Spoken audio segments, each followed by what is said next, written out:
ನನ್ನ ಕಥೆ ಇದು. ನಾನು ಒಬ್ಬ ಸಾಮಾನ್ಯ ಹುಡುಗಿ. ಆದರೆ ನನ್ನ ಜೀವನ ಸಾಮಾನ್ಯವಾಗಿರಲಿಲ್ಲ. ನನ್ನ ಅಪ್ಪ ನಾನು ಚಿಕ್ಕವಳಿದ್ದಾಗಲೇ ನಮ್ಮನ್ನ ಬಿಟ್ಟು ಹೋದರು. ನನ್ನ ಅಮ್ಮ ಆ ನೋವನ್ನು ತಾಳಲಾರದೆ ಸ್ವಲ್ಪ ಸಮಯದ ನಂತರ ಅವರು ಕೂಡ ನನ್ನನ್ನ ಬಿಟ್ಟು ಹೋದರು. ಆ ದಿನದಿಂದ ನನಗೆ ಅಮ್ಮ, ಅಪ್ಪ ಅನ್ನೋ ಪದಗಳು ಸ್ಮರಣೆಗಳಾಗಿ ಮಾತ್ರ ಉಳಿದವು. ಆಮೇಲೆ ನಾನು ನನ್ನ ಅಣ್ಣನ ಜೊತೆ ಇದ್ದೆ. ಅವನೇ ನನ್ನ ಎಲ್ಲವೂ ಅಂತ ನಂಬಿದ್ದೆ. ಆದರೆ ಒಂದು ದಿನ ಅವನು ಕೂಡ ಒಬ್ಬ ಹುಡುಗಿಯನ್ನು ಪ್ರೀತಿಸಿ ನನ್ನನ್ನ ಒಬ್ಬಳನ್ನೇ ಬಿಟ್ಟು ಹೋದ. ಆ ಕ್ಷಣದಲ್ಲಿ ನನಗೆ ಅರ್ಥ ಆಯಿತು, ಈ ಜಗತ್ತಿನಲ್ಲಿ ನಾನು ನಿಜವಾಗಿಯೂ ಒಬ್ಬಳೇ ಅಂತ. ಆ ಸಮಯದಲ್ಲಿ ಅವನು ನನ್ನ ಜೀವನಕ್ಕೆ ಬಂದ. ನೀನೊಬ್ಬಳೇ ಅಲ್ಲ, ನಾನು ಇದ್ದೀನಿ ಅಂತ ಹೇಳಿದ. ಆ ಒಂದು ಮಾತು ನನ್ನ ಒಡೆದ ಹೃದಯಕ್ಕೆ ಒಂದು ಹೊಸ ನಂಬಿಕೆ ಕೊಟ್ಟಿತು.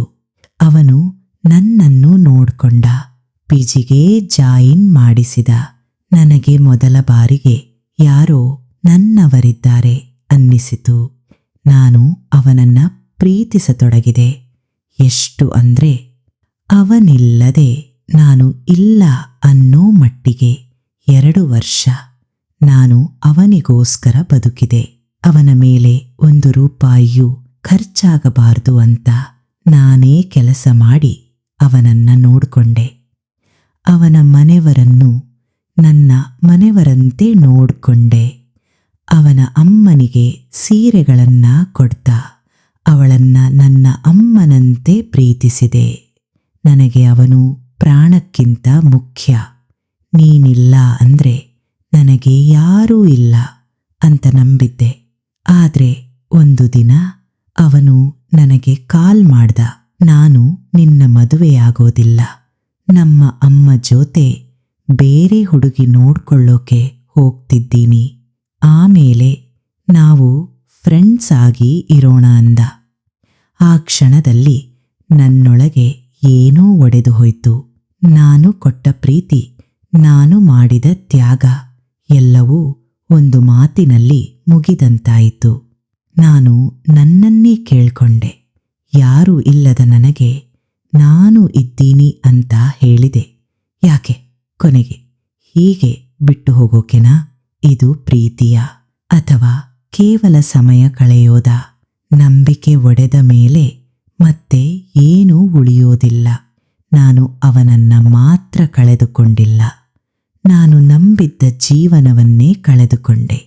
ಇವತ್ತು ನಾನು ಇದ್ದೀನಿ, ಆದ್ರೆ ಆ ಹಳೆಯ ನಾನು ಇಲ್ಲ. ಸೊ ಗೈಸ್, ನನ್ನ ಕಥೆ ಕೇಳಿದ್ಮೇಲೆ ನಿಮಗೆ ಏನಂತ ಅನಿಸ್ತದೆ? ಇದು ಪ್ರೀತಿಯ ಅಥವಾ ಮೋಸವ?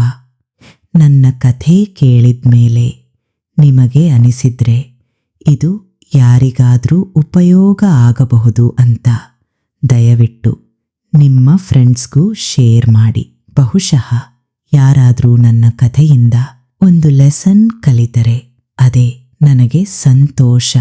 ನೀವು ಇನ್ನಷ್ಟು ಕಥೆಗಳು ಕೇಳಬೇಕು ಅಂದ್ರೆ ಫಾಲೋ ಮಾಡಿ, ಲೈಕ್ ಮಾಡಿ ಮತ್ತು ನಿಮ್ಮ ಅಭಿಪ್ರಾಯವನ್ನು ಕಮೆಂಟ್ನಲ್ಲಿ ಹೇಳಿ.